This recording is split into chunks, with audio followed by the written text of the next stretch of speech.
Hello, this is Cynthia Ortiz. These are the Charles Perry Stalker podcast. It's July 20th, 2023. We have to get our finger paints out for Mr. Perry. He's got Huntington's disease. Police told me about it. It causes paranoia, delusion, hallucinations, psychosis, and impaired cognitive reasoning.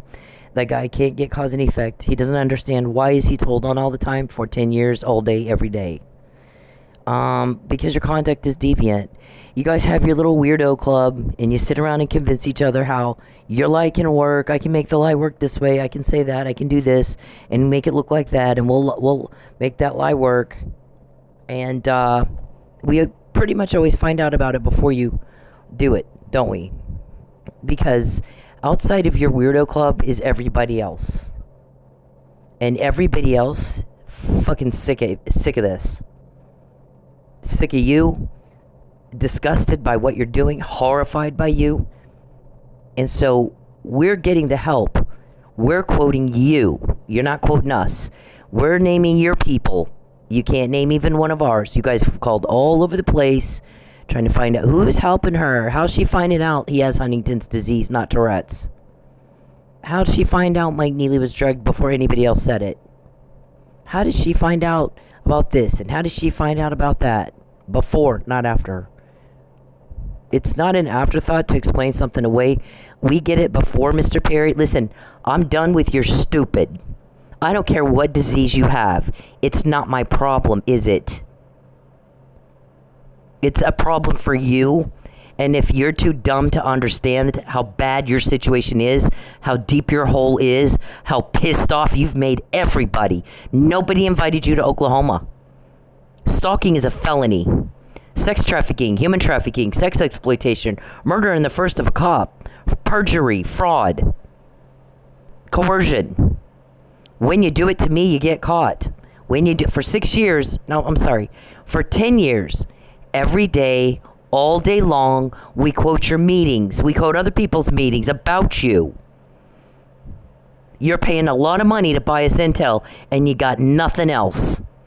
Because your conduct is offensive, inappropriate, deviant, and sickening to everyone outside your weirdo club. It's not normal to beat a woman down and starve someone, to deprive them of food and shelter with intent to coerce isn't normal. It's nauseating. It's heinous. You're a sicko. Stop embarrassing me. Deviant conduct is outside social norms. You can't even fucking be normal.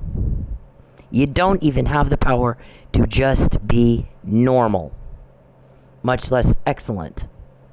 We get the information. No, he's typing in my other phone. Oh, I am excellent. Are you? At what? Being a weirdo? We catch you every day. You've never been caught this much in your life. You're in Oklahoma all the time. Why is that? That's the big question right now. Why is Charles Perry always in Oklahoma? I moved from Lubbock to the Dallas area to get away from you, and you're terrorizing me, and you're butting into things that were none of your business, and breaking the law, and stalking me, and harassing me, and threatening me. So I moved. I left. And that was in November 2013. Then you come to Dallas where I am, and you did the same thing there. Here's the thing. People don't like drama. They don't like problems. They don't like suffering. They don't like hardship. They don't like, everything's a thing, and you make everything that's fun unfun. And if it's good, you ruin it. And you fuck up everybody's day. Every day, all the time. Everybody walks around all pissed off at Charles Perry. What'd he do now? Why is he doing that to her? What the fuck is wrong with him that he does that to her? Everybody else says that. Well, you guys have your little meeting, and how can we make this lie work? And how can we make that lie work? And maybe if we say this, and maybe if we get her to do that, maybe if we go here and go there, maybe we make that work. It's embarrassing. It's sickening to the rest of us, the entire rest of the world. Less than 1% of the population is a violent offender. They were maybe abused as kids. Mommy issues and shit. Mommy humiliate you. Boo fucking who? We'll get you a tissue. It doesn't make you entitled to bother other people with that. It doesn't. You go to jail. The intel we get is to put you in jail. because everybody's sick of you. Now, you've asserted there's no law enforcement. Go into court, prove what you think it is. Prove it. Tell the court, it's not law enforcement. We can prove it's XYZ. Mafia. You guys have said, oh, she's got mafia ties. Where? Prove it. Oh, she's this. It's the aliens from Roswell and the shapeshifters.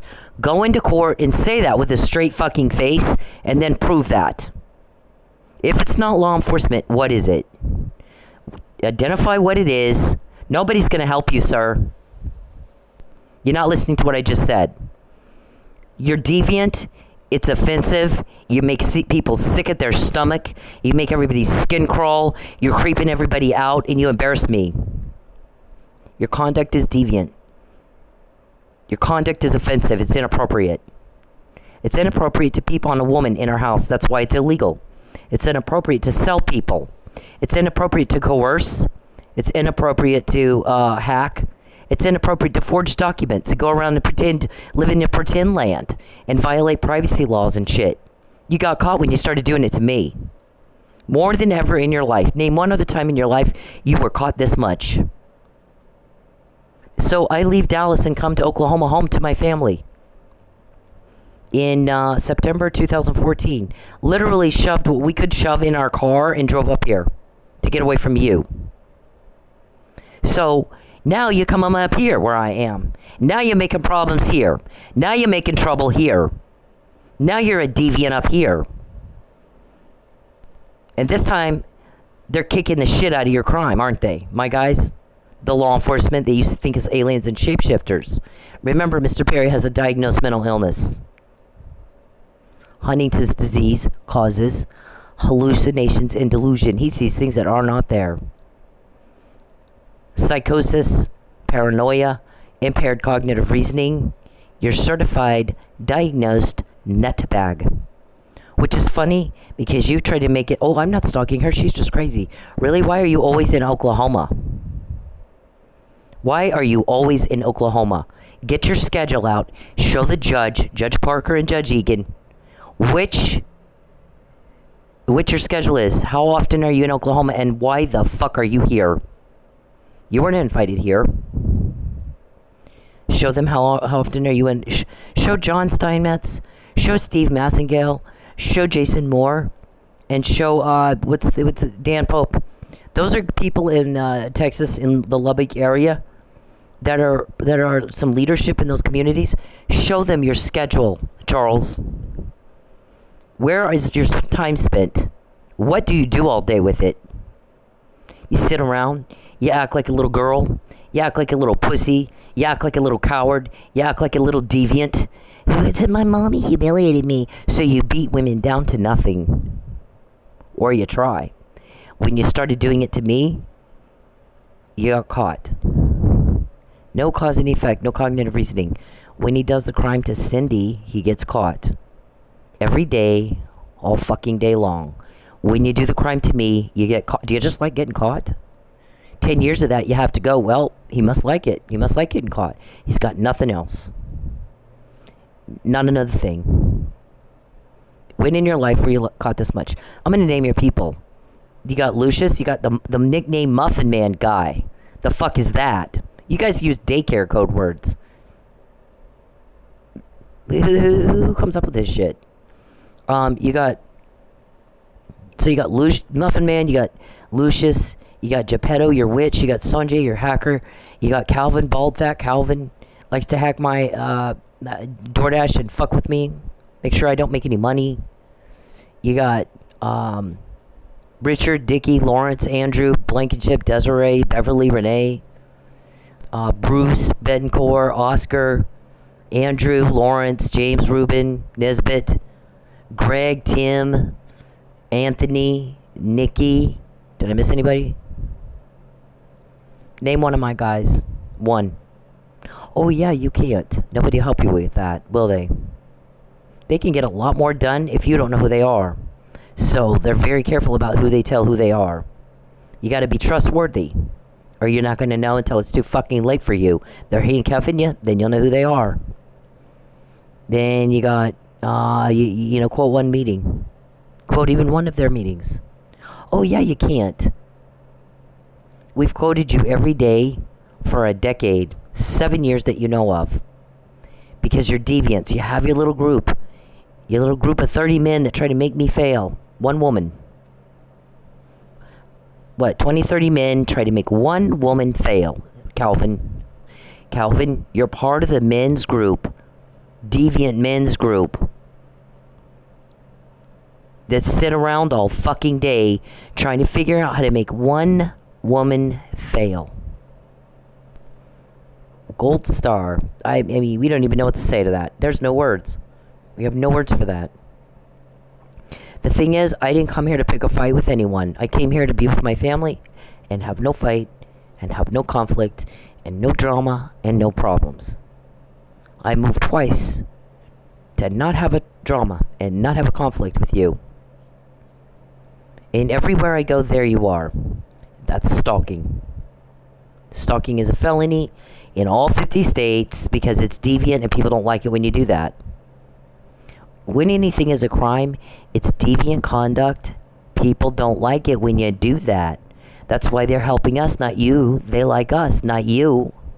They're sick and tired of you bothering me. You're a fucking reject.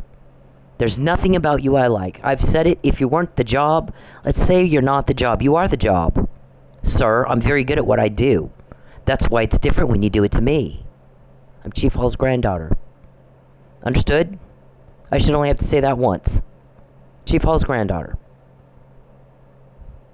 Okay? When you do it to me, you get caught. I have information nobody else has. We've got your code words. Papa John's means to deliver a traffic victim to the buyer. Hansel and Gretel is where you lure the victim to a certain place where you can hurt them. Like you've tried to do that to me all kinds of times. You did it to Mike Neely. Go to Pensacola, Mike. It'll be fun, right? Because you had a plan to murder him, and he didn't die, so you false arrested him, right?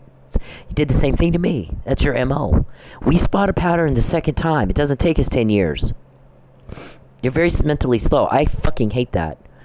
So if you weren't the job, in which I'm very, very good at what I do, I'm not a cop, but I'm something, and I don't have to tell you that right now, do I? So, and I've heard you guys go, is she operating under the collar of law? You know, there might be days I am and days I'm not. You don't get to know that right now, do you? When you go to trial, then you can know that. They're not going to give any of you a deal. You had a chance for that and you didn't want it. Give back what you took. Get the fuck out of her life. And we'll see if we can't give you some mercy. And you just went on and on. And after that, we got names of your people. We got your code words. We got your yellow brick road conversation. Can't we just get her to take the yellow brick road? Use the carrot and the stick approach. We can't say we've never had one with this much longevity. Can't we subjugate her? Those are quotes of your meetings. Can you quote one of my guys' meetings? One? No, you cannot. So people like us because we're not weirdo and we're not cruel. They don't like you. They're helping us, not you. You got to look at your results at some point and go, what we're doing is not working unless you just like getting caught. Maybe your goal is and always was to get caught. I believe in the law of attraction because it's in the Bible. As a man thinketh, so is he. What Job feared came upon him. If you sit around and think about stuff, sometimes it comes right to you. So what is the other explanation for that except that God made the law of attraction the same way he made the law of gravity? You throw something up, it comes back down. It's science. I don't believe in worshiping crystals and all that crap. I'm not into that at all. I'm a Christian, but I do believe in science. I believe God created science. I believe that what we think about the most, we bring it right to us. Sometimes what happens with criminals is they get so disgusted with themselves. You don't have any power over your weirdo problem. You don't have any control over your weirdo problem. And you know it is nasty, and you know it is vulgar, and you know it is disgusting and demented and depraved, and you know that. You know people do not approve, or you'd hold a press conference and tell the whole world what you do instead of try to starve me until I lie. Or do a false arrest and sit me down and go, you don't get out of jail unless you lie.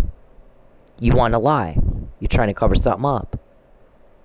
But part of you hates it. part of you hates it as much as everybody else does. So maybe you attracted me to you so that you would get caught. And that's that. Please stop you, because you can't stop yourself. You have no control over it. You have no power over it.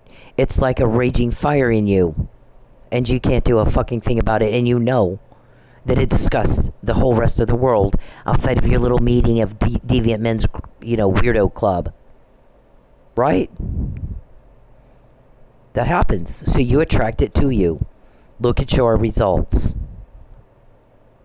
Look at ours. I wanted to be just like my granddad. My granddad believed that law enforcement is to relieve suffering caused by crime, or anybody relieve suffering caused by crime. I've slept in my car for 6 months, and you only let me eat twice a week and take a bath twice a week. And so for that, we got intel. And a lot of it. You fucked up my school thing. And so we got intel out of that, and a lot of it. You spend a lot of money trying to cover up something that has never been more uncovered in your life. That's your results. And it's ours too. You're making people very uncomfortable. I don't care what lie you tell yourself. I don't care how much bullshit you tell yourself. You are diagnosed delusional. You're not all there. You're not operating on a full load. I don't care. We get the intel either way. You can't understand what's happening. You don't know what it means that we have all that. I don't care. We get the intel anyway. That's your problem. We've explained it and we've told you if you don't stop, you're going to be stopped. Because people are sick of this. And so we're getting the help and you're not. And if you can't understand those words, Mr. Perry, not my problem. We get the intel either way. You were told to stop. Your conduct is deviant. It's inappropriate. It's bizarre. It's strange. It's upsetting everybody else. You got your little deviant men's club. You guys all agree you're all deviants. You're all weirdos. And you all sit there and talk to each other about how you can make this lie work and that lie work, and you got this all figured out, and then you get caught. Because everybody else doesn't think the same way you do. Outside, the whole rest of the world is outside your club. The whole rest of the world completely disagrees with you enough to make your conduct illegal. Dum-dum, I'm done explaining. Get a nurse. Get a fucking nurse. You're the one getting told on. You're the one making people mad. You're the one pissing people off. No one will help you. They're helping us. Been that way for 10 years. You're pissing people off. You're terrorizing. You're horrifying to people. People are horrified by you. You gotta hear what they say behind your back. Horrified by you. Because you're sick and you're twisted and you do things no normal person could even think up, much less do. You have your crowd of weirdos, but outside of that is everybody else who is horrified by you. We're getting the help, not you. You're making the phone calls, no one will call you back. Right? Yeah. Okay. That's the definition of deviant. Outside social norms. Departing from usual or accepted standards. Normal. Especially in social or sexual behavior. Yeah, it's not normal to want to beat down women. It's sick and twisted. That's why it's illegal. Dum-dum. I don't live here anymore because you stalked me. That's why I moved. Just leave me alone. I will. You talk to me for 2 minutes. No, leave me alone. 0 minutes. I don't want to ever talk to you again. I don't ever want to hear your voice, see you. Please, God bless you, but please leave me alone. Please leave me alone. Please stop following me. You won't call the cops. Stop. I don't. That's Charles doing that to me. He does it to me 24/7. Except he types it in my phone. I'm gonna get, I'm gonna take, I'm gonna get, I'm gonna take, I'm gonna put you in jail. I'm gonna take your car. I'm gonna make you broke. I made you broke. Call me. I made you broke. Call me. Like he thinks that's a trophy. We're like, that's what gets us intel, dum-dum. That's not a trophy. That's why we can get information and you can't. Why am I having to repeat myself? I can't stand that. I fucking can't stand it. If there was no job, I don't go out with peeping toms. You're a fucking turnoff just for that alone. I don't go out with people that hack, or that go through my mail, or that call my friends and family behind my back, or that tell them to hurt me. Or, you know, they did a study on the Nazi German, whatever, and they said that, or Lonnie Evans talks about it too, in his criminology, his lessons or whatever. He's a professor at Seton Hall. We've studied him in my classes. So he's a criminologist. He was abused as a kid. Guess what he didn't do? Act like you, pathetic, pissant. Mommy hurt my feelings, so I'm going to make everybody else pay for it. That's not what he did. He became a criminologist. Let's study why in the fuck would people do that, and see if we can't figure out how do we fix that. He's determined that a large part of violent offenders were brutalized as kids. He didn't become like you. Oprah was raped as a kid, got pregnant. Do you see her acting like you? Nope, she's a fucking hero. She's learned the concept of power is in service. And so she serves. God's blessed her. I don't care what you want to say about her. She may not, I don't agree with her politically on anything, pretty much. But the way that she's living her life is exemplary in that power is in service. Power is in serving other people, trying to make other people's lives better. And I believe that part of that is, well, it's what she says. Part of the reason that she lives the way she does is because once upon a time, people were bringing food to her home on Thanksgiving or gifts for her on Christmas, and because they couldn't afford it. So now she wants to be that. She wants to pay it forward. She wants to be the person that takes the food to someone else. Anthony Robbins said the same thing. There's a lot of people, Mr. Perry, that went through what you went through, and they don't act like you. They don't use it as an excuse to be a failure. Explain to everybody what you do with your time all day. I'm going to get you. I'm going to get your car. I made you broke. Call me. Oh, for God's sake. Why in the fuck would I call you? Why in the fuck would I fucking call you? So I don't do Peep and Tom. I don't do Hacker. I don't do little butt-in Bertha, who can't mind her own business. And I don't do Cop Killer. And I don't do, Sex Weirdo. And I don't do Canned Food Guy. I don't do Weird Creepy Guy. It's not my thing. Go into a bar, any bar. Find the ugliest person in there. Male, female, whichever you like. The ugliest one in there, the most desperate one in there, and tell them what you do to me all day and see if they'll go home with you. Likely they're going to call the cops. I think I'm talking to a serial killer with women locked in a basement somewhere. This guy, I'm concerned about what he just told me he's doing to this woman. I think you need to come pick him up. So he does the same thing. It's just worse. It's not like he can, she goes out, and if she's shopping, this guy harasses her. And then she goes home and she's fine. Mr. Perry is everywhere. I can't do anything without him fucking it up. And everybody's sick and tired of that. We hear it all the time. Why in the fuck is he doing that to her? What is wrong with him that he does that to her?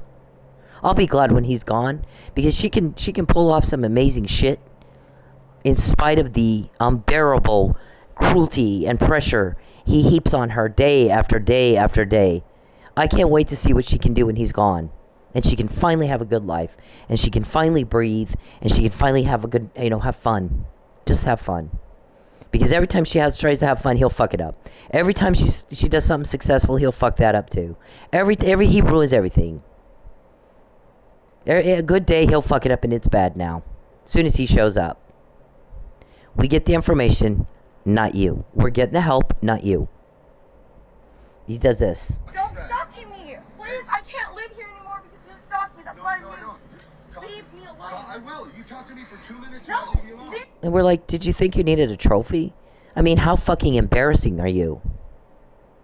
Why aren't you embarrassed? Please be embarrassed. Everyone else is. You got your club of weirdos, and all of you think alike. Like attracts like. You all think alike, and you all sit around and try to make this lie work and that lie work. And then we catch it. And everybody's running around. How did she know? How did she find out? Oh my God. Who told on us? Who's the leak? Did you leak? What you say? Who all did you talk to? I want to listen to everybody you talked to. Where were you standing when you said it? Who's that? And we're just like, oh my gosh, wow. Wow. That's what you do all day long, every day. Look at the results of that. Most people are smart enough to figure out if you're not getting what you want, doing what you're doing, do something different. And you don't get people to cooperate with you. Beating down women and kids. In the 21st century, we don't do misogyny now. It's not tolerated. You heard of the Me Too movement? It's not tolerated. Did you watch the movie Bombshell? That shit we don't put up with now. In your dark ages, in your fucking Noah's Ark, maybe then, back in your hillbilly, country bumpkin world, that's okay. Not now, not here. Not anywhere. Not in the United States. There's human rights organizations fighting what you're doing. Mr. Perry, when I tell you not to contact me and you do it anyway, we always get more intel. Always. I do not care what you think. Did I ask you, Connie? No. I don't care what you think, and nobody fucking understands why in the fuck you think I do. Didn't ask you. I don't care. We're sick of hearing it. Just fucking sick of hearing it. So, you got Lonnie Athens talking about abused kids, and he said the thing that we've seen is sometimes it's not that the kid was abused, is the kid's watching the abuse or asked to help with the abuse. So what you've done to my family is as bad. I mean, we're gonna rain down hell on you for that. I told you, stay the fuck away from my family, didn't I? And you told them things. I'm going to do this horrible thing to her. Oh, by the way, we're secretly married. We just need to have a wedding. We're not. I didn't consent to any such thing. I don't consent to being stalked. I don't consent to being hacked. I don't consent to being peeped on. I don't consent to you violating privacy laws to get any information out of anybody I do business with. At all, ever. Never did. I don't consent to you contacting me. And every time you do, we get more because you're ignoring my rights. And these guys are kicking your criminal ass harder than it's ever been kicked in your life. So you invade my privacy, they invade yours.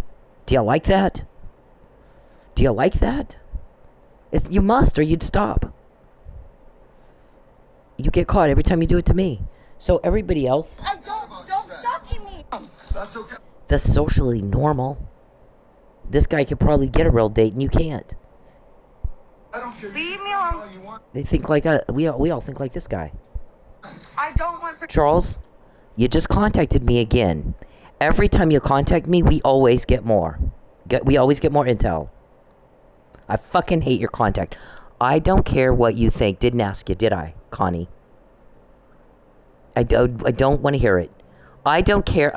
Charles, Cynthia Ortiz, don't want to hear it. I don't care what you think. I did not ask you. What I asked you to do is leave me alone. Leave me the fuck alone. Shut the hell up and get away from me. For this, please leave me alone. Hey men, leave women the fuck alone. When they're in public, when they're doing anything, you don't have the right to their attention. You don't have the right to step into their personal space. You don't have the right to them. Especially if they're making it very clear they don't want to be talked to. But even when they're not, unless a woman is giving you enthusiastic and continuous body language and signs that she wants to talk to your ugly dumbass, then leave her the fuck alone. Find a date a different way. Okay? It's not clever. It's not cool. It's not cute. It's garbage. It's absolute garbage behavior, and you're a garbage person if you do it. I don't care if it's in public. It doesn't fucking matter. You don't have the right to her, and you need to leave her alone. And this is bacon. What do you do with your time all day? Prove what you do. If it's not harassing me, if it's not threatening me, if it's not sitting around planning a crime against me, and then trying to execute it. And then we find out before you can execute it. Or I just don't go for your bait. And everybody's running around. How did she find out? How did she know? Did you leak? Who'd you talk to? I'm going to ruin your business with the EPA. I'm going to call the IRS on you. Well, that's maybe why everybody wants you gone. You know, we don't put up with gender discrimination. We don't put up with discrimination at all, hillbilly. We don't put up with misogyny. There's human rights violation. Organizations now who fight this shit. There's the Me Too movement fighting this shit. We don't tolerate it in a civilized society. If you don't like that, move to Iraq. If that doesn't suit your little fancy, princess, move to Iraq. You're not entitled. You're not entitled to fuck. You're in a position and a burden. So we get the help with information, not you. How do I know Judy is involved, and how do I know Judge Egan is involved? How do I know that? Because you have police investigating you, sir. If it's not police, please do tell the court. What is it? And prove that. Just so you know, I don't believe aliens even exist, much less that they landed in Roswell. I'm Chief Hall's granddaughter. He did do an affidavit. If you read the affidavit, it's benign. It doesn't really say shit. Okay? Dum-dum. I know a hell of a lot more than you think I do. About a lot of things. There's no aliens. Okay? Let me put it this way. Not that I don't believe aliens exist. My granddad didn't believe aliens exist. Neither one of us believed they landed in Roswell. My granddad believed that because there's curiosity about it, it might be a great way to bring money into the town, and it did. It worked. He was right. Okay? He's very smart. I'm his granddaughter. Alright? That's what you're up against. I grew up with that. You're up against people with power that I knew, that he knew, that we all knew. Okay? You have no idea. It's different when you do it to me, though. That's okay. I don't care. Leave me alone. I don't want proof of this. Please leave me alone. Hey, men, leave women the fuck alone. When they're in public, when they're doing anything, you don't have the right to their attention. You don't have the right to step into their personal space. You don't have the right to them. Especially if they're making it very clear they don't want to be talked to. But even when they're not, unless a woman is giving you enthusiastic and continuous body language and signs that she wants to talk to your ugly dumbass, then leave her the fuck alone. Find a date a different way. Okay? It's not clever. It's not cool. It's not cute.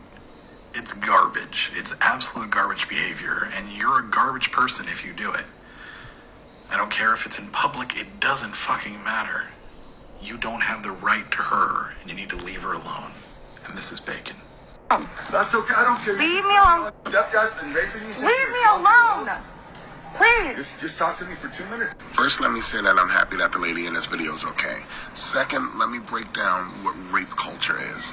Rape culture is the fact that that man felt that he was entitled to some of this woman's time just because he said, let me talk to you for 2 minutes. Doesn't matter if it's 2 minutes, 5 minutes, 20 minutes. If she said no, no means no.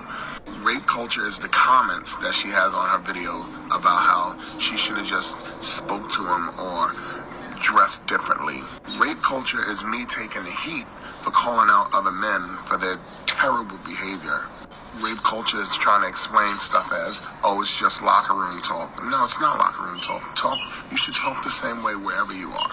We all know that rape is not about sex, it's about power. So for you to force yourself on somebody, even if you're just talking to them, is disgusting, dude. Leave me alone. Please. That's okay. I don't care. Leave me alone. I don't want proof of this. Please leave me alone. Please leave me alone. Leave me alone. Please. Just talk to me for 2 minutes and I'll leave you alone. Oh, God. It's too damn early for this shit. Leave me alone. How do you dress like this? What are you a prostitute? I'm serious. Sir, please leave. That's okay. I don't care. Leave me. What you have here is her say 6 times, leave me the fuck alone. If this is in a bar, they get the bouncers and throw his ass on the street. Somebody said that about Mr. Perry. I think it was somebody he wanted to pull me over, and the guy was like, not doing it. A long time ago. This has been about 5-6 years ago. And the guy said, look, if he did this to her in a bar, they'd get the bouncers to throw his ass out on the street. So why are we putting up with it? We shouldn't be. What's he doing in Oklahoma, where she is? The guy starts talking about her clothes like he didn't understand the words, leave me alone. You know what? It gets to a point where no one cares what you understand and don't understand. You're offending people, and you're being stopped either way. There are laws against acting like that for a reason.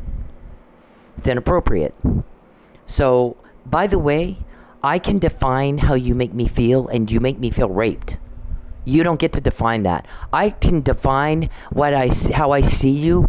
I see you as a fucktard. I see you as a dum-dum. I see you as a little pissant. I see you as pathetic. I see you as a pussy and a coward who thinks it makes you tough to beat down women. And that's how I see you, and that's my opinion of you. And I get to say that. It's not illegal. Stop acting like a victim. You make people really mad when you do that. We really get a lot of intel in when you do that. I know there's a Judge Judy, and I know there's a Judge Egan right now. You know why? Because you're pissing people off playing the victim. You're where I live. Go home to your family. And stop acting like a little pussy that's a victim. You're not. You're causing the problems.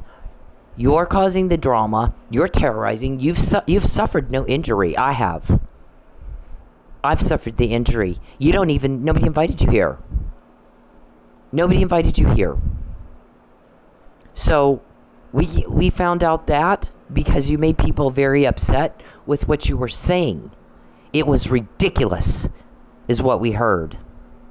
You ought to hear the fucking ridiculous, that bullshit, and bullshit that this guy says. I'm at a loss. He actually is pretending to be a victim. He's not lost a thing. He's terrorized Cyndi and terrorized her and ruined everything and everything good. And he goes in there and acts like he's a victim. And I'd like to go, it makes me want to hit him. If I could get away with beating the hell out of him, I would. I mean, people hate you. You're turning people against you. We don't have problems getting information, you do.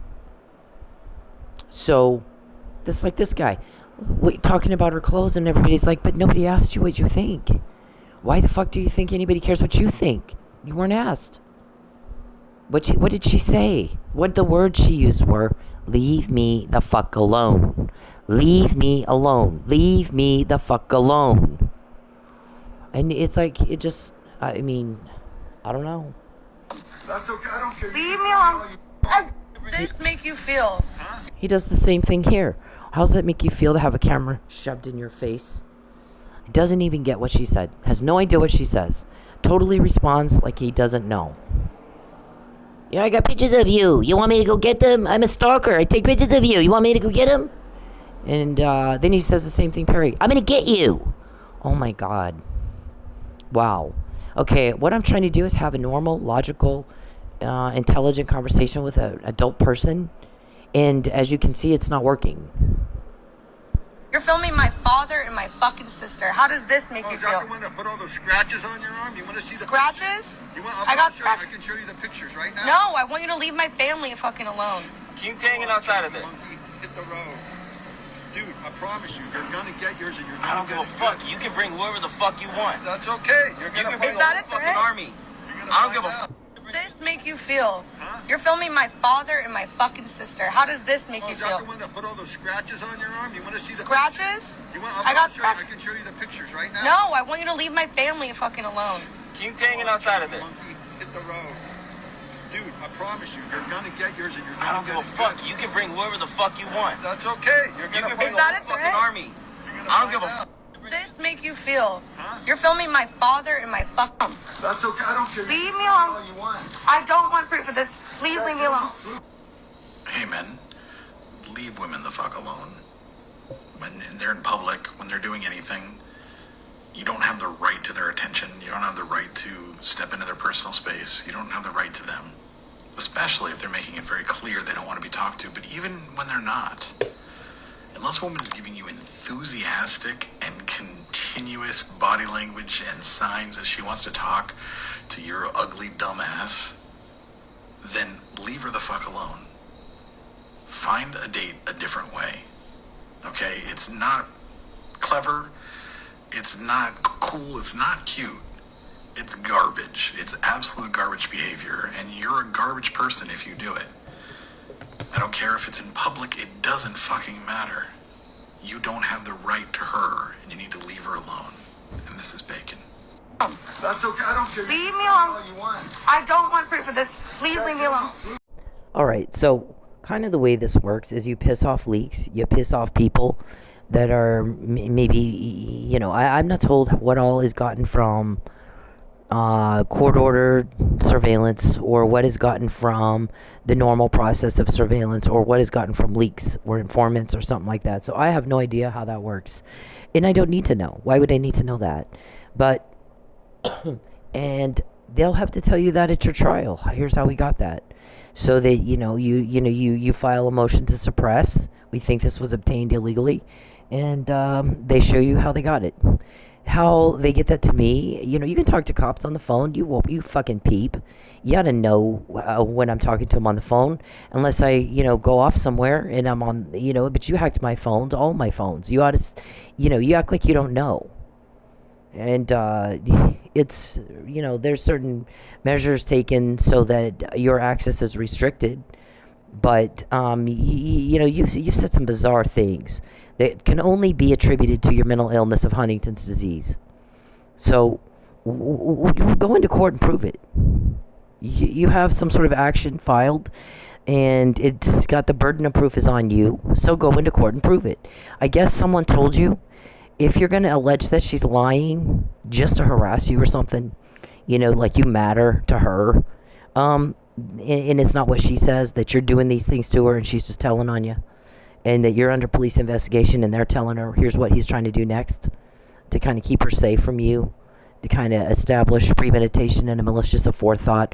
We knew before. It's not an afterthought to explain something away because she did something wrong, and now she's just trying to cover it up.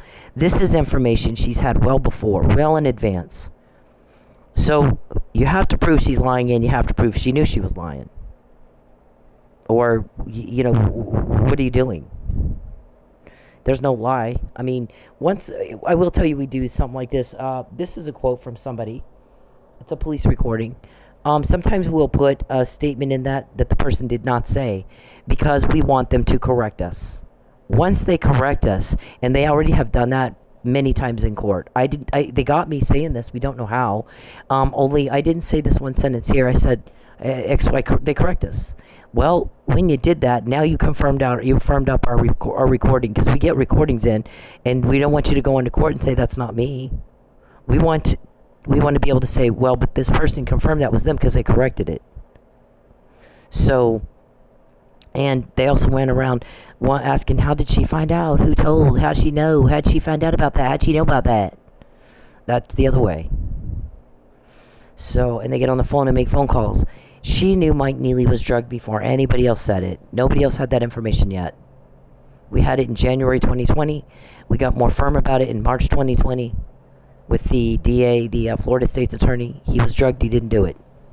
You got the wrong guy, Mike Nealey. He did not do it. They were trying to kill him. He didn't die. And now you're trying to frame him for a murder he didn't commit. There's no way he could have done this. He slept through the whole thing. He was about to die. He was dying. The reason they gave him Narcan is he was dying. It was to save his life. You tried to kill him. He didn't. He was found unconscious and in respiratory distress, not knocked out in a fight. He didn't have a bump on his head. He didn't have a head injury. He didn't have any other explanation as to why he's unconscious and why he was in respiratory distress, but for being opioid overdosed. He was dying of opioid overdose. How did that get in his system? Who gave him opioids? How did he get it? There was none found in his personal belongings. So, when he's found by paramedics like that, laying on top of a dead chief of police of Manford, Lucky Miller. How did he get like that? How did he get in that state? We knew he was drugged before it was out. No, before anybody else said it. They didn't take depositions until May 2020. That wasn't put on the docket until like June or July. So you're under police investigation, Mr. Perry, or I would not have had that information in January and March 2020. That means you're tied to that murder. Now, let's all go into court and hash that out. Am I lying? Do I know that I'm lying? How did I get that information? Why did you keep me from testifying and saying that to the jury who found him guilty? But they wouldn't have found him guilty had they had that information. That's what perjury is. Right? Concealment, intentional concealment of a material fact from the deciding body that would have changed the outcome is perjury or suborning perjury. Especially if you have a duty to disclose it as Travis Myers did. A prosecutor is not to just try to win a case. A prosecutor is fact-finding, truth-finding. If you don't think you can get a guilty verdict or that you got the wrong guy, you better fix it. The ABA rules require that if you find out that you have convicted somebody that is innocent, you better fucking seek to overturn that verdict and get the guy home. We've told you, Mr. Perry, you do not have a choice. You get him out, or we will. If we have to do it for you, you will not like it any more than you like us getting this. You did the wrong, make it right. You haven't done it. He's still sitting in jail. So, that's a problem for you. When you contact me, we always get more. When you make me broke, it's not a trophy. You're horrifying people with that. Our guys call it deprivation of food and shelter with intent to coerce, grand larceny with intent to coerce, interference with commerce with intent to coerce, interference with contracts with intent to coerce, illegal access of an electronic device with intent to coerce, taking someone's car with intent to coerce, taking it by fraud. That's 2 crimes, not 1. There's the fraud, and then there's the procurement of property by way of fraud. You don't get to do that.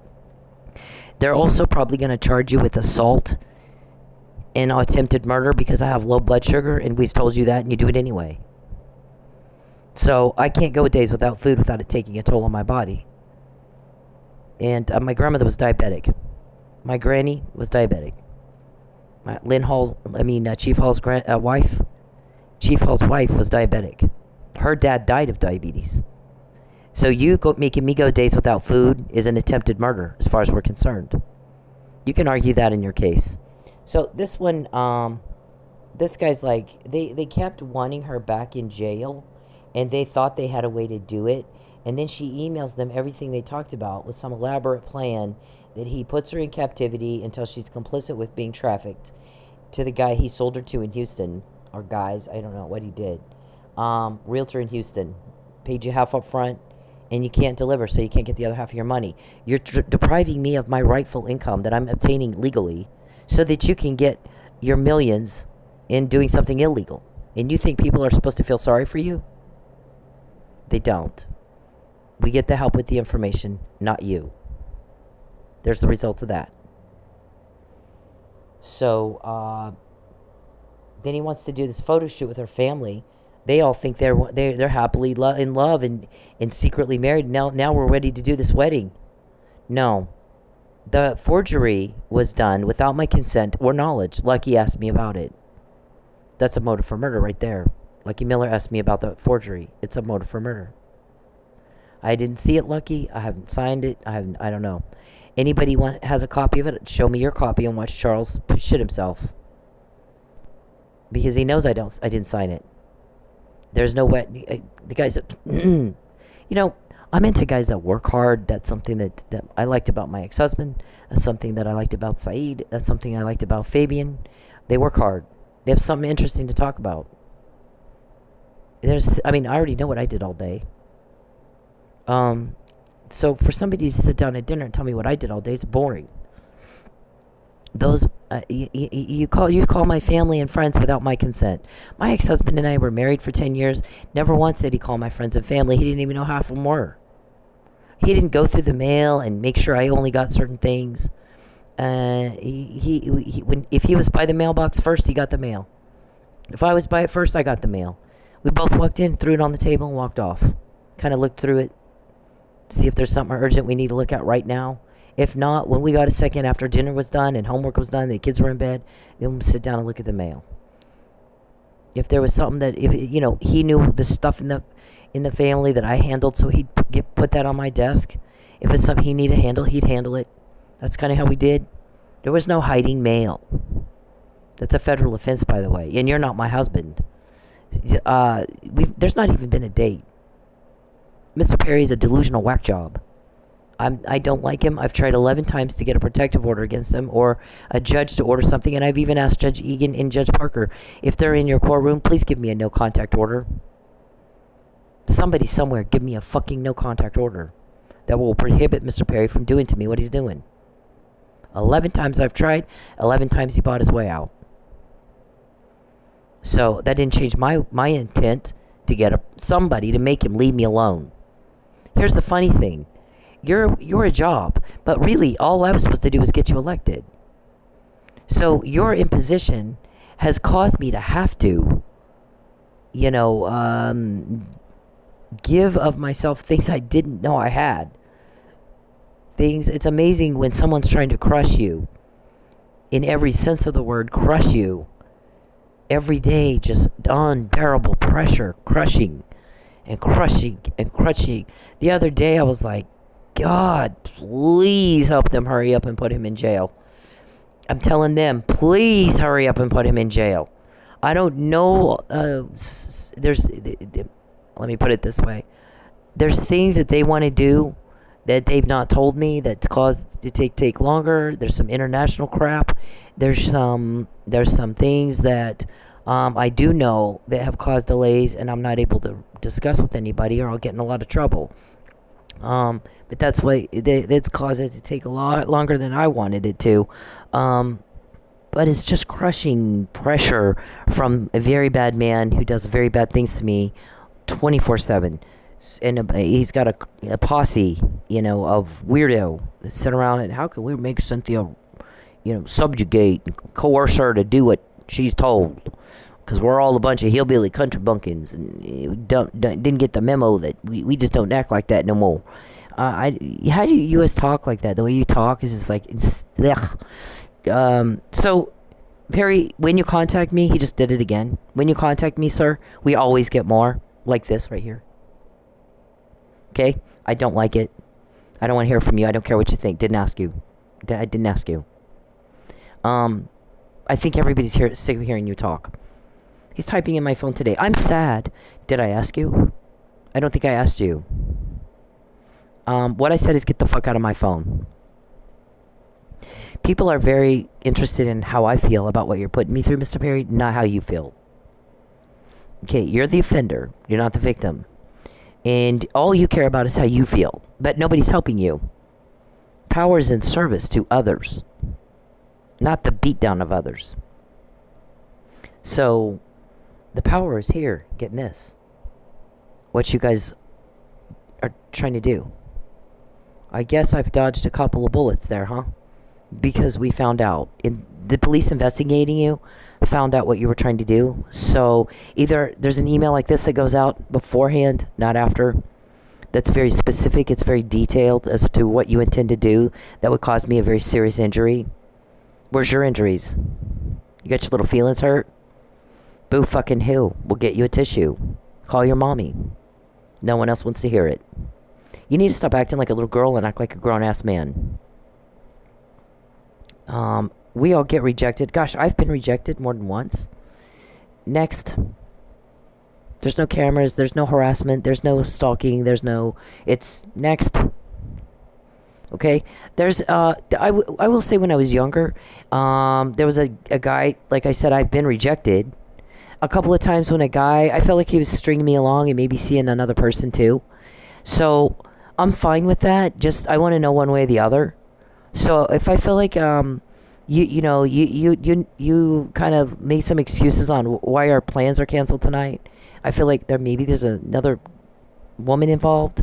I might drive by the house to see, and then find out, yep, there's another woman. Okay, well, that answers my question. We're done then. We're just fucking done. That's not stalking. This is not a pattern of driving by the house and ooh with it. This is one time he did something that seemed like he's seeing somebody else, and if he wants to see somebody else, I'm fine with that. But he's not going to see me too. So I'm going to make sure. I'm going to get the truth. I'm going to drive by, and if he's got a date over, then he and I are through. That's it. There's no need to drag this out. Go see. You want to be with her? Go be with her. It's no problem. But I'm going to go on with my life. I'm going to go date other people. I'm not going to be, wasting my time with you. So I've done that. I've done that more than once. But then it's next. Move on.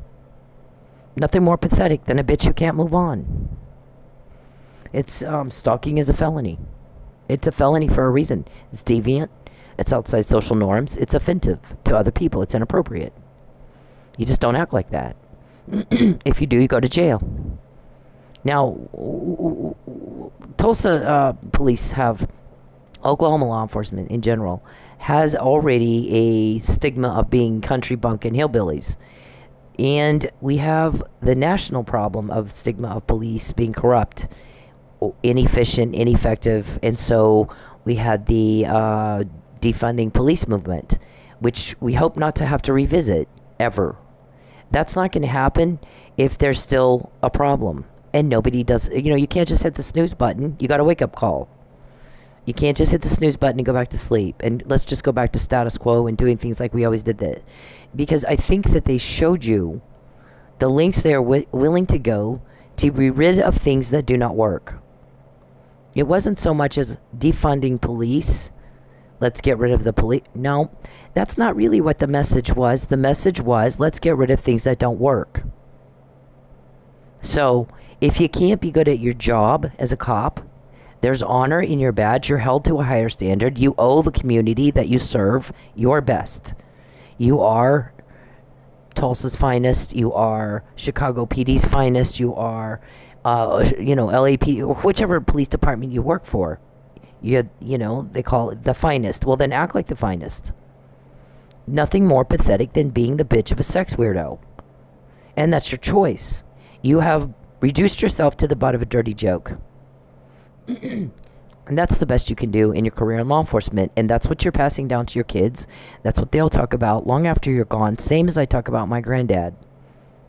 And I talk about my granddad with a lot of pride. His name is on the front door of the police station where he served.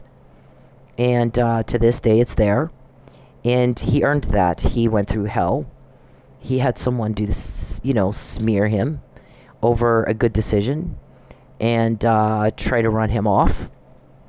And it was hard. And he stuck by his guns, and he fought the good fight. Didn't back off. Didn't apologize. Kept right on going. And so today, his name is on the front door of the police station where he served, and no one remembers who the other guy was. Literally no memory of that guy. Not now. But my granddad's name is there, and there's a whole wall in Roswell Police Department with his name on it inside. A whole room full of cops they are honoring, and his name is top front and center to this day. There's something to be said for those people who make the decision to do the right thing because it's the right thing. You don't need anybody's approval. You don't care to get anybody's approval. It's ultimately between you and God. And you do the right thing, and you focus on what you're thankful for, and you focus on the next step in the process, and you slay the dragon. And then you tell the victims, you're safe now. We slayed your dragon. He will never hurt you again. And while Mr. Perry's putting this pressure on me that is unbearable and crushing me, or trying to, I'm walking through the bookstore at Barnes & Noble, which I like to do. I love books. So when my kids were little, my ex-husband and I, that would be sometimes an outing. We lived in Las Vegas, Nevada. Sometimes we'd go to the Strip. Sometimes we'd go to Barnes & Noble. And we'd sit and read. Our whole family liked to read. So we'd go and I still do. Nothing's changed. it's sometimes hard with, I miss my kids when they were little, and going to the little kids section and looking for Magic Treehouse books, and A to Z mysteries were a favorite in our family, and I'm sure you can imagine why that would be. So I'm walking through and I see a book by T.D. Jakes, and I'm not like, you're not going to see a lot of religious books in my house, even though I'm spiritual, I'm maybe not religious, but he's got a section in one of his books about when the pressure's crushing, and he's talking about this is how they make wine. They have to crush the grapes. They have to be crushed, and then only then can you get wine. And that our lives are like that, that we are sometimes are crushed to a point where we break, where we feel like it's just more than we can handle. And that's how wine comes about. So a lot of times when you guys sit around and say, we've never had this one with this much longevity. First of all, I have help. I'm not doing this by myself. When I quote this person or when I quote that person, I'm not in the room with you. Someone is getting that from you to me. I can't do that by myself. Mr. Perry, I just told you not to contact me again. So we will get more because you did it anyway. We always do. I don't care what you think. Your threats to get me to take, those have been duly noted for the record over and over and over and over and over. Sir, please cease and desist making threats to me and my family or anybody I know. Please cease and desist all forms of all contact, directly or indirectly. You make me sick at my stomach. Okay, your threats got us this. Okay? Do you like that? Do you just like getting caught? Okay, so we got this. The pressure he puts on me to lie is unbearable. I get threatened with death and false arrest every day. I'm gonna get you. I'm gonna take. Oh my gosh. It's funny you said that. We got this. We took it. See? See what this guy says? Okay, so what he says is, they had, let's see, he's trying to put her back in captivity until she's complicit with being trafficked, and he gets her to recant her court testimony. Yeah, I'm not doing that. I've said no. For years, I've said no. You make me sleep in my car for 6 months, and you only let me eat twice a week and take a bath twice a week, and I still said no. Now you want to take my car away? I know if I just take her car away, then she'll do what I say. I'm saying no. You take my car away, you don't know what the guys that got me, what will they do to you? You continue, what will they do to you? And when will they do it? And how bad will they make things for you? Probably in direct proportion with how bad you made things for me. At least. Okay. And then he said, and then he wants this photo shoot to cover up his forgery. But then she found out, and she wouldn't go back to the club. You wanted to do all this at the club? Oh, wow. Okay. He was wanting it done at that club. Then they had some DoorDash orders set up, hacking my phone. Illegal access to my phone and my DoorDash app. To lure me or Hansel and Gretel me to a certain location to do what? And I didn't take that bait either. Did I? I didn't? Good. Okay. Was that because I didn't know? Or because I just didn't like the order? Or, I mean, what made me not take your bait? Do you know? We know. Okay. We don't have to say. Actually, we don't. Okay. So then they think maybe Josh Burson is the leak. He told somebody and then they got to her people. But here's the thing. Since August of 2015, when she sent that letter to the U.S. attorney and told everybody Charles is trying to do a false arrest or kill me. I mean, she's been saying this a lot, that he's telling her coworkers, he's telling her family, just find something. We just got to put her back in captivity and make her say what I want her to say. Make her lie. And, so they've been trying to do that since then. This is not a new thing. This is something he's been doing for years. And I think I had an email that I typed up about 20 different things you tried to do. Jewelry scam, give her jewelry, and then starve her to death and make her forced to go to a pawn shop. Then when she tries to pawn it off, we'll say it's stolen and have her arrested for that. The only problem is the jewelry was so cheap. It wasn't worth the pawn shops. Wasn't something pawn shops would take. My guys had their jewelry guy look at it, and they're like, "Nah, this is Walmart bullshit. This is like Avon and some Walmart I'm seeing here, and it's not even worth $10 put together. So there's no pawn shop that'll even take that." Yeah, you had Terry, whose wife used to be his late wife, used to be a auction person, whatever. So he has jewelry all over the place, and he brought some to me at my club. So that's not really me stealing it, is it? When you take it from your house to bring it to the club. You guys keep trying to accuse me of stealing. I have some personal flaws that I'm not perfect. Stealing is not one of them. This petty larceny thing you did at the club, I had $4,000 sitting in my account from a student loan, so I didn't need the $200. Plus, nobody counts the money till the end of the night. Well, so oddly, that night at 10 o'clock, right before I need to leave, she's counting it.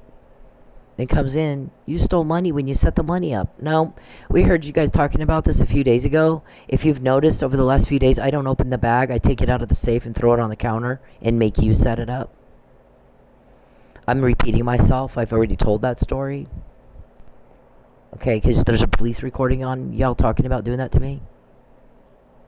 Yeah, I've said it over and over. And one thing I cannot wait, when Mr. Perry's finally in jail and this is over, I won't have to repeat myself anymore. And that's kind of what this guy's saying. This stuff has already been talked about. And the horse is beaten. They're beating the dead horse. I mean, this has been discussed and discussed and discussed. And Mr. Perry, every time you contact me, he's doing it again. We always get more. I fucking don't care what you think. Stop icking your slime all over me. Stop. So, I get all this. The guys helping her are pretty much giving her a blow-by-blow every day. So she's able to avoid the pitfalls and not take the bait and not be tricked into anything so they can't hurt her. Every time Charles contacts me, we always find out before. Every time he makes me broke, we find out before. Every day he invades my privacy, we find out more. They invade his. They got a court order, you got a weirdo problem, and no power to control it. Yeah, it's horrifying, people. So he's like, I don't know what they're going to do, but she's talked about Perry threatening her with this for years. Why is he here? He's always fucking here. So think about how long that's been. In 2013 to 2023 is 10 years.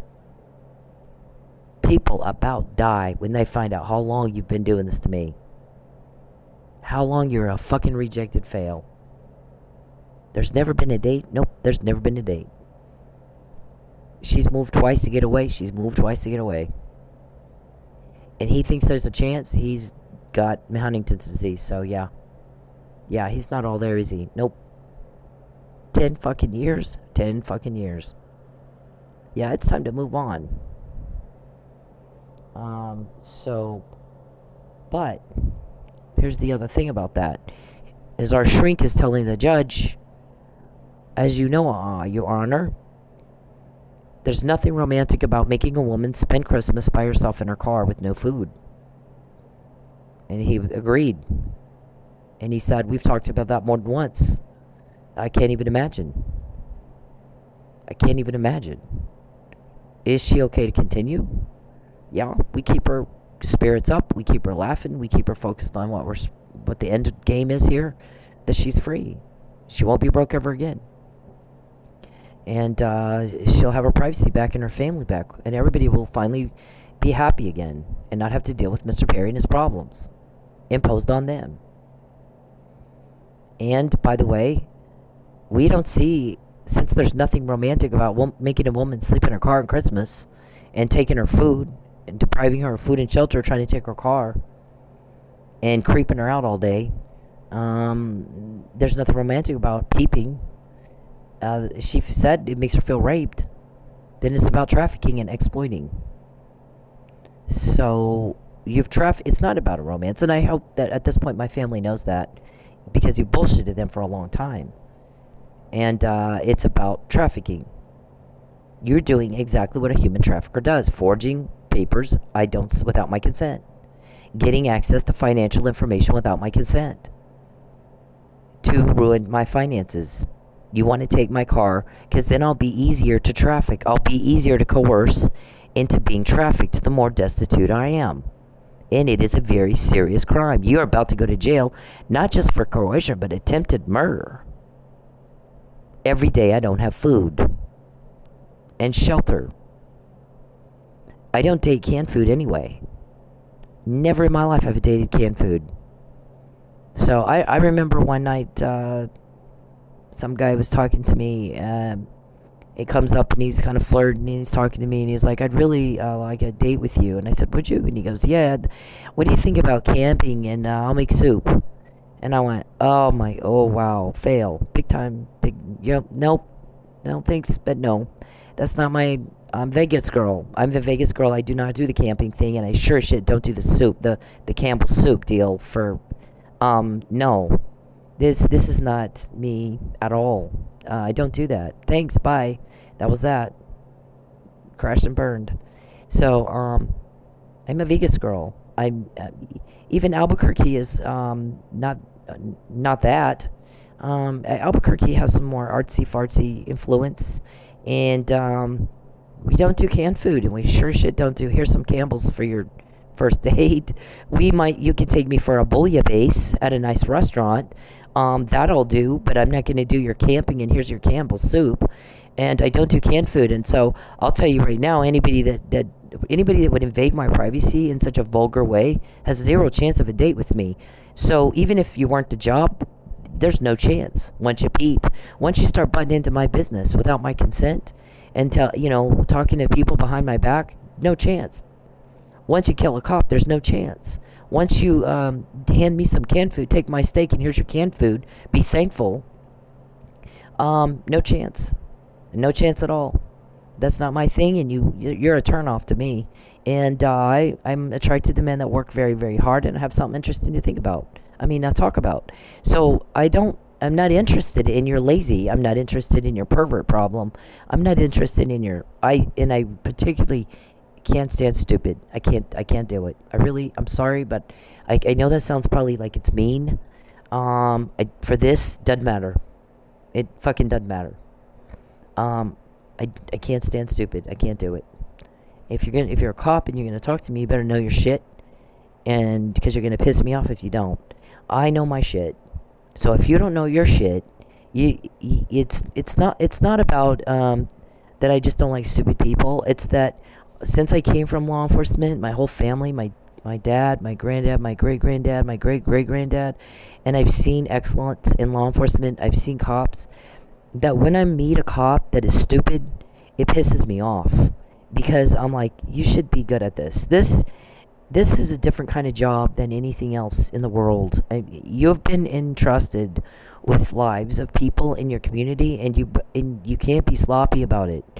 And you owe those paying your home payment and your car payment and your putting clothes on your kids' backs. You owe them your very best, and you owe them excellence. And with our family, it was you be the one that catches what everybody else misses. You be the one that will do what no one else will do.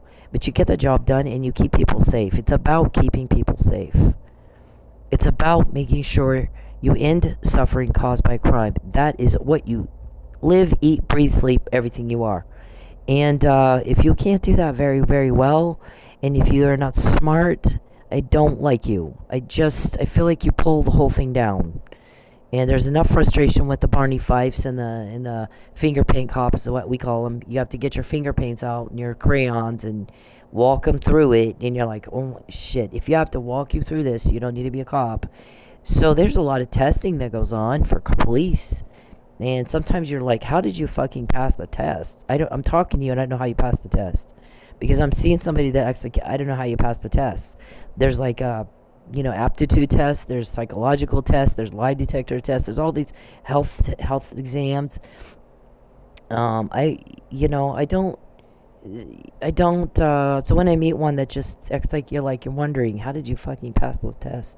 I just feel like it pulls it down. The whole thing that should have all this honor, the whole thing that should have all this higher standards and excellence and not being morally repugnant, and something that is elite, something that is special, something that is for the best of the best. those who can do it above and beyond what everybody else can do. That's to me what my granddad was. That's to me what law enforcement should be. So when I'm talking to a couple police officer and he acts like he can't tie his shoe by himself, I'm like, oh my God, or corrupt. Oh, please go please go find a different job. Please, please just do something else. Because there's a lot of good people in law enforcement and you're pulling the whole thing down. And no, I'm not okay with that. I'm also not okay with someone who kills a cop. That's cop family. And when you hurt a member of cop family, especially the one I just called over a car vandalism, I take it personal, and there's not a day that goes by that we don't talk about and think and pray for the Miller family and the Nealeys. Every day I think about it. Every day I pray about it. Every day I hurt and want for... we can't get Lucky back. He's gone. We cannot get him back. His family, though, deserves benefits of having Chief Miller have died in the line of duty. And Mr. Neely needs to go home to his wife and son and be free. And so every day that weighs heavily on my mind. Every day I'm going, God, help us. If they won't get him out, then help us to get him out as soon as we can. Because this has been one of the worst wrongs I've seen in my life. Other than O.J. Simpson getting acquitted, this is pretty egregious wrong of the justice system. So we want to trust the justice system, and we want to trust outcomes that we achieve through the justice system. Otherwise, what are we doing? What do we have this for? So we get the government that we deserve. We get the law enforcement that we deserve. And basically, we deserve what we demand. If we demand the best of the best, we get the best. If we put up with bullshit, all that is necessary for evil to triumph is when good men do nothing, Edmund Burke said. So we got to do something. Otherwise, Mr. Perry's going to terrorize me until he can find another one, and they'll terrorize her until he can find another one after that, and then he'll terrorize them, and then he'll terrorize until he's stopped. And that's what these are obtained for, sir. And it happens when you do it to me. Okay, so basically, he's like, she's been talking about, this is nothing new. He's always trying to find something, and he's digging his hole deeper. And, see, there's nothing new. He's just doing the same thing he's always done. Digging himself in a hole. And you can tell his mental illness is getting worse. And why are you always in Oklahoma? How much money did you spend buying us that? A lot of money spent on a cover-up that ended up buying us intel. See, I even asked him, when you do the crime to me, what about this one? I need you to leave her alone for a few weeks because it looks to me like you're harassing the shit out of her. And by the way, there's an email that says you're going to harass the shit out of her, dated back in 2017. And then go into court and lie and say you're being harassed when she tells on you. Well, it looks to me like you were doing exactly what she says, so leave her alone. This was Judge Kirkendall. Let me see. You yanked it from her court when she didn't give you what you wanted, huh? Judge Kirkendall, of all the judges, there's a lot of judges in this deal. Judge Kirkendall is the only one that got it right, as far as we're concerned. I need you to leave her alone because it looks like you're trying to entrap her. It looks like you're provoking. It looks like you're doing things to upset her and she's just reacting. And if you leave her alone for a while, maybe all this stuff will die down. There won't be any more podcasts. There won't be any more Facebook messages. There won't be any more blogs. Because you stop. There's nothing else to talk about. You're just fueling this fire more and more every day. Do you just like conflict? Do you just like creating conflict? It seems like you do. I don't see you doing anything else. So, there's that. And the longer he does this crime to me, the more he gets caught. The longer I'm broke, the longer Mike Neely's in jail. The longer you invade my privacy, the more you contact me, the more we get. The more problems you make for me, the more we get. And it's been that way every day, all day long for a decade. And you got nothing else. But how did she, more questions about how does she find out and how does she know? So there's that. I think that's the same one. Yeah. Once her back in jail. But yeah, we've talked about that every day since 2015.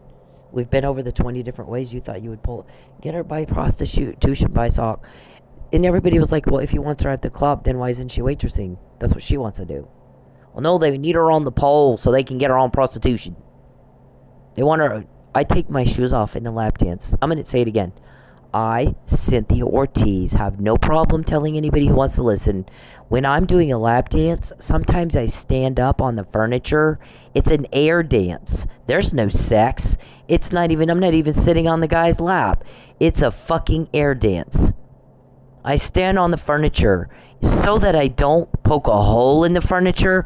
I do what every other girl does who does the same dance I do at every strip club in the whole United States of America. We take our shoes off so we don't poke a hole in the furniture.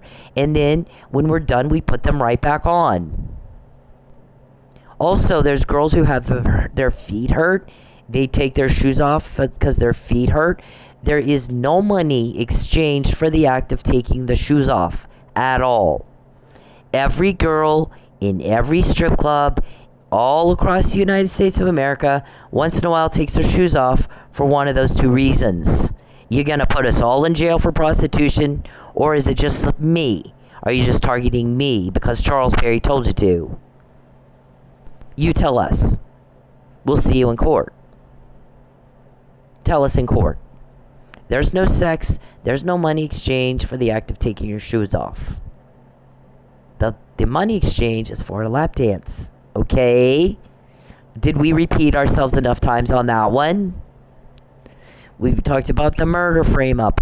The girl that did the murder is quite a bit bigger than me. We've heard witness after witness after witness that you guys talk to say over and over and over she's quite a bit bigger than Cyndi. Cyndi's not the girl. This one is. The big girl. I've not even been to the location. I do very little because Mr. Perry, I have a stalker who crushes me. So I'm not able to do a lot right now. I go to work. I do my schoolwork. And I sleep. And then I go to work. And then I do my schoolwork. And then I sleep. Once in a while, he lets me make enough money to go to the grocery store. So I can eat. Literally don't do another fucking thing.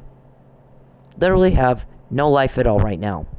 My life actually is when I'm talking to the police that give me all this stuff. We're joking around. That's my socializing. That's my socializing. I haven't seen him in a long time because they're not going to come around here where you can identify him and ruin everything. It's better, they can get a lot more done if you don't know who they are. I mean, they're getting all this more than anybody else has. So, I guess also today was the bond conditions conversation. Let me do this again also. I believe that you are the killer of Chief Miller and that you attempted to kill Mike Nealey and you framed him because he didn't die. The same as you did to me, and the first false arrest when you made up some bullshit story about there being retaliation over a political vendetta. Made us laugh. We thought that was hysterical. Remember, I just walked out of the office of Harry Reid, third most powerful man in D.C., making him third most powerful man really in the country. He's pretty powerful. In the world. You start running the top of the United States, you're getting to be most powerful in the world. So, by the way, Harry Reid used to be a cop long ago. He's also a Mormon and he's pro-life, or he was when he was alive. Pro-life, pro-gun rights. Mormon guy. Did you know that? I think I've said it. But we always have to repeat ourselves for you, so maybe you forgot. So I just walk out of his office, and Charles Perry's not he's a boring little accountant just running for office. We want him elected so that cops can get to him easier. Don't you think it's easier for an undercover to go to a politician and get him talking? Sting off the bitch like I can do? I sting up in a way you'll not know what I'm doing unless I tell you. You literally won't know what I'm doing until it's all over with. And then I sit you down and go, okay, here's what I was looking for. And here's what you said. So I got what I was looking for. There you go. You won't know. until it's too fucking late. You won't have any fucking idea. Nobody does. I suck at everything but not that. And I mean, I literally suck at fucking everything but not that. And so the guys that help me are even better than I am. So that ought to scare the shit out of you. And they've talked to you. You didn't know that's who you were talking to. And you gave up a lot of stuff that you have no idea what you gave up. And you're mentally ill, so you probably don't even remember. So that's too bad for you. But they can, if you're in office instead of in an accountant firm, and somebody can bring the taxes in to pretend they need taxes done in a time or two, and then you get wise to it. So let's just avoid all that. He wants to run for office. Let's get him running for office. Here's the plan. We go through the plan. The plan works. And there you go. So, to me, though, politically, he doesn't matter. I don't think he matters to anybody. It's 86% Republican district, one of the smallest in the state of Texas. It's only one state. I didn't do state. I did federal. If I need something, I call people I'm already working with. I don't call you, the new guy who doesn't know anybody, doesn't have any rapport, doesn't have any pull. You don't have any influence yet. You're new. I don't call you. I call somebody who's been in a while. He's got a lot of influence and a lot of power. Tom Craddock probably would have been somebody I would call before I would ever call you. I would have called Tom Craddock. I would have called, I think at the time, I want to say Ken Paxton was on my list. Maybe. I could be wrong. I had a couple of lists. But I didn't do state legislation in Texas. That's the thing. I just didn't do it. The reason I had a list is because everybody wanted the Republicans to caucus for speaker, the same as the Democrats did. Charles was on our side with the caucus for speaker. He voted, I think they ended up changing something. I can't remember. I remember there being something about 16 people that held out for doing a caucus, and I think Mr. Perry was one of them. So Perry was we were on the same side. There's no disagreement if you're on the same side. But that's not really a state legislative effort. That was a state caucus to choose the speaker, and that was it. And I made a bunch of phone calls on it. And I think they did a caucus. I don't even remember if they did the caucus or not. I'm not sure. What I remember was there was 16 something. That's how emotionally invested I was in that. I don't remember it hardly. So other than that, but I can tell you every little thing that happened with my lymphedema stuff, going back way back, every little thing, every conversation I had with every congressman. Because that mattered to me. That was I loved helping my patients. I burned out on it, but I loved helping my patients. I took a pump to this woman in TRC, and it was a donated pump. Somebody had passed away. She had Medicare, didn't qualify as far as Medicare was concerned to get one paid for by Medicare.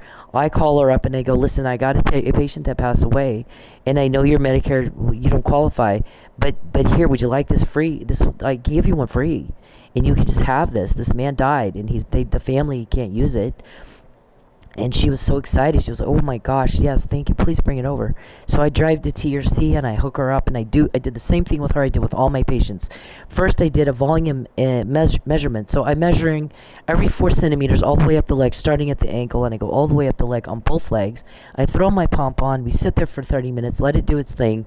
I pull the pump off. I do the measurements again, and we see how much fluid she lost. I can enter it in my phone in an Excel spreadsheet. I put it in. It will tell me exactly how many milliliters of fluid we took off her interstitial tissue and drained off her leg, so she's lost the swelling. We took the swelling down. So we did all that with her, and then I tell her, okay, I'm going to come back in a month, and I'm going to you need to use it. Here's how you need to use it. Here's how often per day. Here's here's what you do, and I'm going to come back in a month, and I'm going to remeasure you. We can see how we're doing. And I go home, and I come back, and I get to her house, and I walk in, and she's not there. And there's like all this food everywhere. It's right around Christmas, and her daughter's standing there, and she gets this huge grin on her face. And I'm like, where's your mom? And she goes, well, here's the really wonderful part. She's about to cry. I'm about to cry right now as I'm telling the story. She says, she goes, do you see that wheelchair sitting right over there? And I go, yeah. And she goes, that's mom's wheelchair. Do you see all these cookies here? And I said, yes. And she goes, she made all these cookies. She goes, right now she's in town in Albuquerque shopping. We forgot to call you and tell you that you drove all the way over here. And she's actually in Albuquerque Christmas shopping for the first time in a couple of years. She couldn't even walk. She's sure she could have made all these sweets and walked to shop in Albuquerque. And not only that, she's not in a wheelchair. The wheelchair's here. And all of that's because of your pump. And I was like, oh my God. Okay, that's all I need. I came to check on her to see if she's good, if the pump's working, to see if you guys have any questions. And she goes, the results are before you. The wheelchair's over there in the corner. We got cookies everywhere she made. She's in Albuquerque Christmas shopping without the wheelchair. Pump's working great. I was like, cool. You guys have a Merry Christmas. And I'm not here just to see her. I always have more than one person to see when I travel out of town. So don't feel bad. This made my whole day. This made my whole holiday season. So I left, and that was what I used to do. That's where my passion was, and it was federal. It was not state. Charles Perry had nothing to do with anything. Didn't matter to me at all. So 86% Republican is going to vote for the same guy. Just I remember you know, when you live in a district with that much Republican and everybody's pro-life and everybody's pro-protection of marriage being between a man and a woman, everybody's pro-gun rights, everybody's tough on immigration, everybody's support the military. Those are the 5 main things. If you're not that, you're not going to get elected. So replace Perry with Perry. Less the crime. I don't have time. I don't care. I fucking don't care. I never lived in his district. I lived in John Frulo's. There was no issue that I went to him and said, I think that you need to change this. And he says no. And so I began to retaliate. I kept my mouth shut for 4 years, mind you. Only told a few close friends. He's pulling up behind my backyard and watching me. He's got his staff coming to restaurants where I am. Or if he thinks I'm there and I don't, I'm busy and I left my phone at home and he doesn't know where I am. But usually I would be here. He shows up there looking for me. That's not part of your legislative duties. Mr. Perry, you got a wife. Be faithful to your wife, Jacqueline. I don't want you. I fucking don't want you. So, I don't date men who peep. I don't date men who can't respect boundaries and who are nosy bodies and butt into stuff and lie behind my back, smear me in the news, try to throw me in jail all the time. And, I don't take canned food. So, even if you weren't a job, you have no chance. There's no fucking chance. And this isn't about that. It's about trafficking. And you're telling people I can stand to lose millions if I can't starve her until she'll go along with this. Or put her in captivity until she'll go along with this. No one cares. You know what they care about? We are getting help. Because people care about how I feel that you're putting me through all this. They don't give a shit about you and your lie. Okay, so we got all this. This right here is when he did that false arrest. Retaliation against a public servant for doing his job. She files a false police report, which he obstructed justice. It was never investigated. To this day, I understand one of those judges asked, kind of disappointed the police in Tulsa have not investigated shit. How many police reports has she filed? Show me the details of when the evidence was collected and where's the investigation. Oh shit, there's not one. Not in any of them. Yeah, coming from cop, that's pretty, I don't have words for that. So, you want to cover that up? TPD, is that where you're the bitches of a sex weirdo? And that's the best you can do in your career in law enforcement? Some of you, I'm not the whole department. Please don't, we don't lump in everybody together. Ever, with anything. That's narrow-minded if you do that. So, in this, it says, Mr. Perry shall not contact Cyndi. Mr. Perry is supposed to be the victim of a false police report. And he's agreeing not to contact me. He admitted guilt and agreed to stop. And Judge Darnell signed off on it. And Lucky Miller said, I've seen bond conditions before. That's not what this is. This is a cover-up negotiation. That's what that is. I sued in Judge Egan's court, of all courts, for breach of contract. And she never decided, is this a contract and is Mr. Perry bound to it? Is this a contract and is Mr. Perry bound to it? She said it's res judicata, and everybody's going, no, it's not. Where was the fair hearing and trial? You got to have a fair hearing and trial. There wasn't one. Mr. Perry made a phone call, whole thing went away. Once again, she's not in court. It's always funny. One woman with not a lick of law school is up against 5 seasoned attorneys, and they still don't have the guts to face her in court like men. They're a bunch of cowards and a bunch of pussies and a bunch of piss hands, in my opinion. That's my opinion of you. I can state my opinion of you. It's not illegal.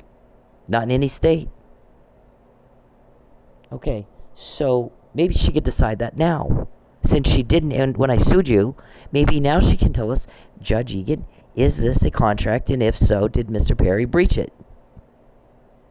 And I think he's a cop killer. Is that a lie? Make him prove that's a lie, and that I know it's a lie. I think he's a cop killer. I'm going to say that a little more emphatically.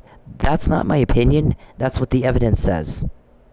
That's what the evidence says. That he's a cop killer.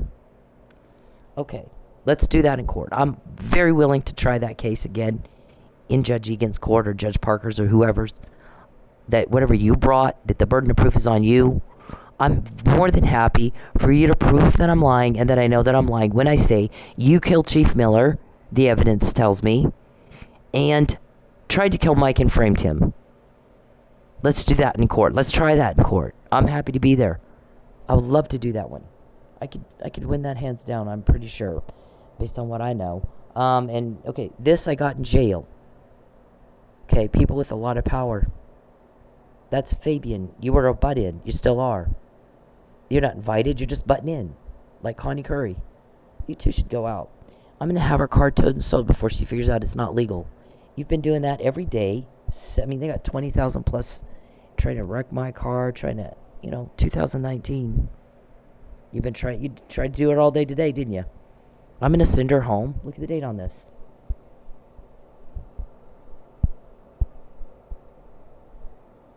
April 11, 2018. I'm going to send her home. Everybody in jail was talking about it.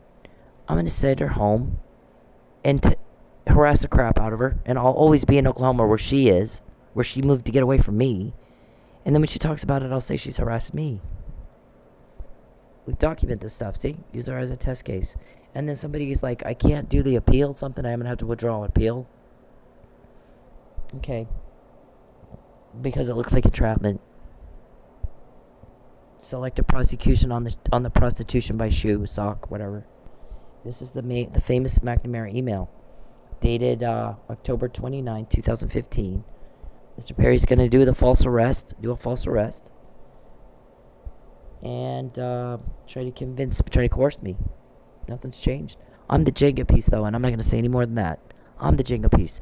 When you start pushing and pulling me, what happens? Everything gets wobbly. Right, Lucius? What's that scared you? Did you go through my mail? Yeah, my ex-husband never did that.